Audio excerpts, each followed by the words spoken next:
आंबोळीचे set. Parvati शेताकडे चालली होती. डोक्यावर ऊन आलं होतं आणि पार्वतीची पावले झप झप पडत होती. रस्त्यात एक तिला घोडेस्वार भेटला. घोडेस्वाराने तिला थांबवले. घोडेस्वार म्हणला, हे कोणचं गाव म्हणायचं? पार्वती म्हणाली, मडल की बुद्रुक माझ्या भावा. पार्वती उत्तरली. घोडेस्वार म्हणाला, काय हाय का तुझ्या टपलीत? लय भूक लागली बघ. पार्वती म्हणाली, अरे घे की. मग पार्वतीने त्या टोपल्यावरचं एक फडकं काढलं. 2 आंबोळ्या त्याला खाण्यासाठी केळीच्या पानावर ठेवल्या. आंबोळ्या खूप आनंदाने घोडेस्वार खाऊ लागला. पार्वती म्हणाली, आवडली? बेत दे अजून एक. असं करत करत तिचं टोपलं संपलं. परत घोडेस्वार म्हणाला, हे कुठे चालवल्या होत्या? धनी आमचं धनी दुसऱ्याच्या शेतात राबायला त्यांच्यासाठी केल्या होत्या आंबोळ्या. मग घोडेस्वार म्हणाला, आता? पार्वती म्हणाली, माझे हात धट्टे कट्टे.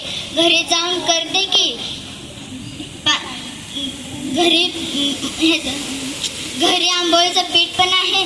लगेच करून जाते शेतात. घोडेस्वारान जरा पुढे गेला. लोटोभर पाणी पिऊन समाधानाची ढेकर देऊन गेला. पार्वती घरी जाऊन आंबोळी केली, टोपल्यात भरली आणि अजून शेतात गेली. धनी म्हणाल, पारे एवढा उशीर कसा ग? पार्वती म्हणाली, घोडेस्वार रस्त्यात भेटला, त्याला आंबोळ्या दिल्या, सगळ्या संपल्या. परत घरी गेले, केल्या आणि आली म्हणून वकूच झाला. धनी म्हणाल, बेस केलीच. त्याला तरी पोटभर जेवण दिलं ना, बास झालं. देव जेवला.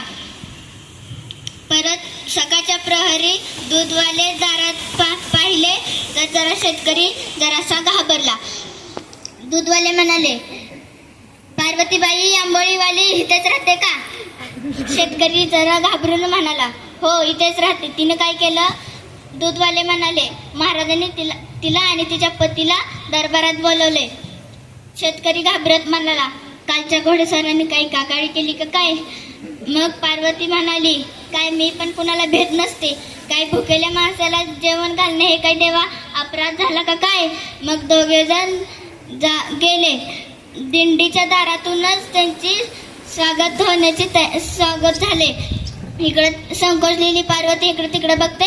समोर सिंहासन दिसला. सिंहासनावर बसलेला तो कालचाच बाबा. हो की कालचाच बाबा, त्यालाच मी आंबोळ्या खाऊ घातल्या होत्या. शाहू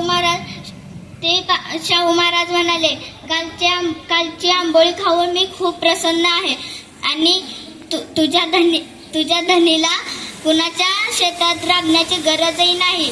मुडली बुद्रुक येथे मी 10 एकर जमीन तुझ्या नावावर केली आहे. झोपडेवाल्याच्या डोळ्यात जरासं पाणी चाललं. परत ते दोघे निघाले. तवर शाहू महाराज म्हणाले, त्यांची ओटी चोळी करून त्यांना पाठवा. ती आमची माहेरवाशीण आहे. असं म्हणून पार्वतीच्या सुद्धा जरासं डोळ्यात पाणी चाललं. आजही शाहू महाराजांनी ती 10 एकर जमीन केलेली. आजही सुद्धा ती आंबोळीचं शेत म्हणून ओळखली जाते. धन्यवाद.